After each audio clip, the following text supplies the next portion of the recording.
오늘의 사연 지금 바로 시작해 볼게요. 제가 대학교 시절 이야기입니다. 당시 제가 살던 곳이 지금은 땅값도 올랐고 아파트가 들어섰지만 그 당시에는 그냥 서울 구석탱이에 있는 평범한 동네였습니다. 저희 집은 근처에 대학교가 있었고 한옥 모양 단독주택이라서 동네에서 그 한옥집 하면 다 알 정도로 유명한 집이었습니다. 그 시기에 그 근처에 사셨던 분들은 제가 누구인지 짐작하신 분들도 있겠네요. 어머니가 또 홀어머니셨어서 한옥집 아주머니 하면 동네에서 모르는 사람이 없었거든요. 아무튼 저는 그 한옥집 첫째로 동네에서 유명한 사고뭉치였습니다. 대학도 다니다가 휴학을 했고 군대 다녀온 뒤로부터는 그냥 집에서 노는 게 일이었습니다. 그러다 어머니께서 보다 못했는지 저를 미국에 있는 삼촌한테 보내버렸고 어쩌다 보니 거기서 대학교를 다니게 되었습니다.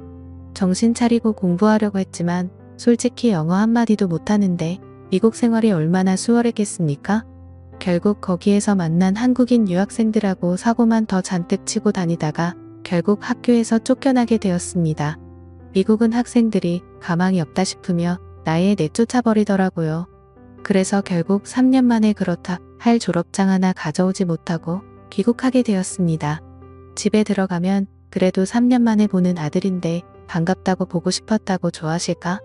아니면 정말 어디 뭐 똑바로 할 줄 아는 거 하나 없다고 그나마도 비싼 돈들을 유학 보내놨더니 학교 잘려서 돌아왔냐고 욕먹고 두드려 맞을까?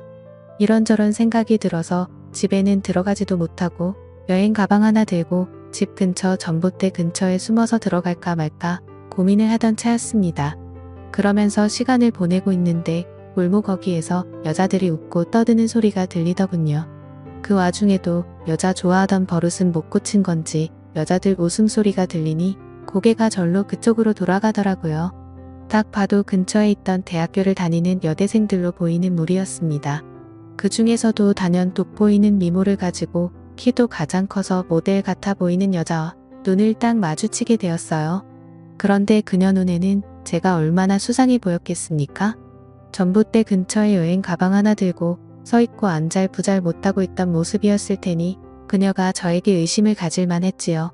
그녀의 눈초리는 아랑곳하지 않고 그녀 말고도 그녀 주변에 있는 여자들의 상태가 어떤지 한 명씩 싹 다 쳐다봤습니다. 그 대학교가 주변에서는 물이 좋기로 소문이 나 있을 정도였는데 진짜 그 말이 틀린 거 하나 없다는 생각이 들더라고요. 그런데 얼마 안 있어서 저를 찾아온 한 사람, 경찰이었습니다. 그 아까 저를 쳐다봤다는 그 여자가 수상한 남자가 집 앞에서 얼쩡된다고 해서 신고를 했다더군요. 이대로 가다간 체포되겠다 싶어서 그게 아니라고 이 집이 우리 집이라고 자초지종을 설명했어요. 나 이 집 아들이라고 이야기하니 경찰이 처음에는 안 믿어서 결국 현관문 초인종을 눌렀지만 어머니는 일 나가서 집에 안 계시던 상황이었고 저는 결국 경찰서에 끌려가게 되었습니다. 그래도 어머니가 동네에서 유명한 분이시다 보니 제가 경찰서 가서 겨우 설명을 해서 어머니가 결국 저를 데리러 왔습니다. 그리고 미국에서 학교 잘리게 되었다는 그런 자초지종을 듣고 거기서부터 집까지 오는데 정말 신이 나게 두드려 맞았네요. 집에 가서도 엄청나게 혼났습니다. 그 여자들은 전부 다 저희 집에 살고 있던 사람들이었고 자초지종을 듣자 하니 어머니가 제 학비 보내는데 혼자 일하시는 거로는 돈도 택도 없는 상황이라 어차피 집이 큰데 빈 방으로 놀리느니 근처 대학생들한테 싸게 하숙이나 주기로 했다는 겁니다. 처음에는 어머니도 집에 남자가 있는 게 낫겠다 싶어서 남학생 위주로 받았는데 어머니 혼자서는 감당도 안 되고 그래서 여대생들로 바꿔받게 되었다고 하더라고요. 심지어 제가 쓰던 방까지 이미 그중 한 명이 차지한 상황이라서 저는 다락방 신세를 지게 되었습니다. 여자들은 난데없이 남자가 같이 살게 되어서 불편해했던 것 같은데 이 집 아들인데 내쫓을 수도 없는 상황이라는 걸 이해해줬는지 방세 몇 달치 깎아주기로 하고 그렇게 합의를 봤습니다. 저를 경찰에 신고했을 것 같은 그 예쁜 여자가 특히 저를 많이 불편해했습니다. 괜히 제발 저리는 게 있어서 그런가 싶더라고요. 저도 그 여자가 마음에 안 들었는데 그 여자는 심지어 제가 쓰던 방까지 쓰고 있었으니 더욱 더 마음에 안 들었습니다.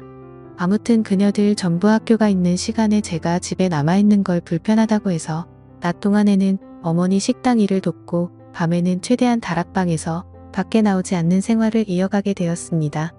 아무리 못난 아들이고 얹혀 살고 있다지만 내가 평생을 자라온 내 집인데 내가 이런 대우받는 게 맞나 하는 생각이 들었네요. 이 속사정을 모르는 제 친구놈들은 어떻게 여대생 5명이랑 한 집에 살게 되었냐면서 저보고 운도 좋은 놈이라고 하더라고요. 그 상황만 이야기를 들으면 운 좋은 놈이라고 할 수 있겠지만 실상은 그렇지 않다고 말해줬습니다. 그런데 친구들이 그게 아니라는 거예요. 남자랑 여자가 왜 따로 만들어져 있겠냐고. 결국 한 공간에 살 부딪히며 오래 지내게 되면 싫어도 정분이 날 수밖에 없다고 하면서 전부 제가 하기 달렸다고 하는 겁니다. 지들이 저였다면 하루에 1명씩 하고 주말에는 쉬는 걸로 해서 5명 여자를 동시에 만나겠다 뭐 이런 헛소리를 하고 있더라고요. 처음에는 이 자식들이 뭣도 모르고 남의 일이니까 그런다 했습니다.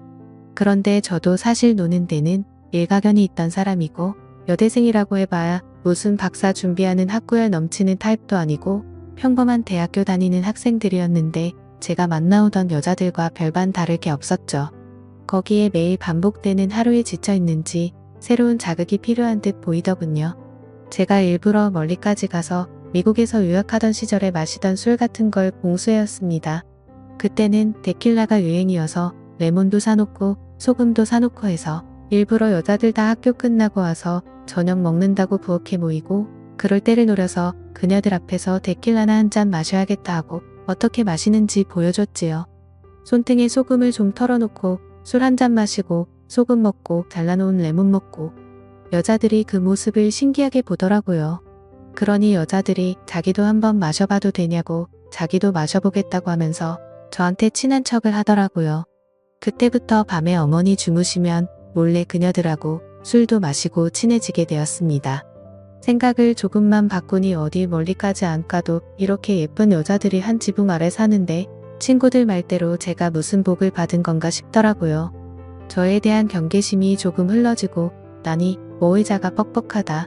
서랍이 잘 안 열린다 하면서 사소한 것도 저보고 해달라고 하면서 저를 방으로 끌어들이니 친구들 말대로 하루에 1명씩 돌아가면서 하고 주말엔 쉴 수 있겠다 하는 생각도 들었습니다. 애인이 동시에 4명이 생긴 것 같았어요. 그중 도무지 가까워질 수 없는 사람이 있었으니 그게 바로 그 중에서도 단연 가장 예쁘고 도도한 저를 경찰에 신고해버렸던 그녀였습니다. 사실 아쉬울 것 없었어요. 굳이 그녀가 아니더라도 다른 사람하고 이틀을 하면 되는 거 아닌가 싶었고 남은 4명도 그녀에 비해서 조금 덜 예쁘다 뿐이지 어디 가서 미모가 빠지는 사람들은 아니었거든요. 그런데 제가 그녀들하고 이렇게 번갈아 가면서 놀아나고 있는 가운데 그녀는 저를 마치 쓰레기 보듯이 콧방귀를 뀌는 모습을 보니까 그때부터는 오기가 생기기 시작했습니다. 어떻게든 그녀를 한번 넘어뜨려 보고 싶어서 말이지요. 제가 지내던 다락방이 사실은 제가 쓰던 방 그러니까 지금 그녀가 지내는 방하고 이어져 있는 구조입니다. 계단 출입구가 지금은 어머니 방 쪽으로 새로 나 있긴 하지만 하숙집으로 개조하는 과정에서 방 하나 더 어떻게 해보겠다고 억지로 개조를 하셨던 겁니다. 그런데 누가 같은 돈 내고 여름엔 덥고 습하고 겨울엔 추운 다락에서 지내고 싶어 하겠습니까? 그래서 그냥 창고처럼 쓰고 있다가 제가 거기서 지내게 된 거죠. 그녀 쪽에서 통하는 문은 다락방 안쪽에서 막아놓기는 했지만 대충 경첩을 걸어놓은 거라서 쉽게 뜯어낼 수 있었습니다. 낮은 계단을 통해 그녀 방 쪽으로 나 있는 문을 여니 그 문과 계단 쪽을 해서 그녀가 옷장처럼 쓰고 있더군요. 조심조심 지나와서 그녀의 방 안에 들어갔습니다. 적을 알고 나를 알자는 생각이었지요. 그녀에 대해 제가 조금 더 잘 알게 된다면 그녀를 더 쉽게 꼬셔낼 수 있지 않겠나 하는 생각이었습니다. 제 방의 흔적은 그대로인데 제가 쓰던 책상과 침대도 그대로인데 방 안에 있는 소품들의 종류나 위치만 살짝 바꿔도 남자 방에서 여자 방이 되는 건 순식간이더군요. 향기도 괜히 좋은 향기가 나는 것 같더라고요. 그 중에서도 가장 예쁜 그녀였어서 그런가 점점 그녀를 향한 제 마음이 커져가기 시작했습니다. 다른 여자들한테 느끼던 그런 감정이 아니라 그녀와는 연애까지 해보고 싶더라고요. 그녀가 학교에 가 있을 시간에 계획을 하고 내려온 건데 난데없이 문이 벌컥 열리더라고요. 그녀가 과제해 놓은 걸 두고 나와서 학교에서 집까지 가지러 온 상황이었고 문은 밖에서 잠겨 있는데 방 안에 서 있는 저를 보니 그녀는 얼어붙어서 말도 못하고 있었습니다. 그녀가 소리를 지르지 않을까 그녀에게 바짝 달라붙어서 그녀에게 소리 지르지 말라고 빌었습니다. 이미 그녀 때문에 경찰서도 한 번 다녀왔는데 이번에는 경찰서 다녀오는 걸로는 끝나지 않겠다는 생각에 두근두근했습니다. 그런데 어이가 없는 게 오히려 그녀는 이런 스릴 있는 상황을 즐기더라고요. 오히려 그녀는 저의 이런 행동에 더 강한 매력을 느꼈던 것 같습니다. 상황이 주는 스릴감 같은 게 있잖아요. 그 후로 그녀는 정말 두 눈에 보이는 게 없는 것 같았습니다. 어찌 보면 그동안 술 한 잔 같이 먹이며 잠깐씩 시간을 즐기던 같이 사는 그녀들은 정말 아무것도 아니었어요. 누구보다 강렬하게 그 순간의 시간을 보내고 나서 그녀와 사랑에 빠지게 되었습니다. 그녀는 이런 위험천만한 연애를 하고 싶었다고 하더군요. 유치원 선생님이 장래 희망인 여자의 또 다른 면모를 본 것 같았습니다. 오히려 제가 그녀 방의 문을 뚫고 쳐들어온 게 그녀한테는 더 자극적이고 새로운 충격이었던 거였어요. 하지만 그녀는 한 발 더 나아가서 같이 사는 사람들한테는 우리 사이가 아직도 서로 쌀쌀 맞은 상황인 걸 유지했으면 좋겠다고 제안을 하더라고요.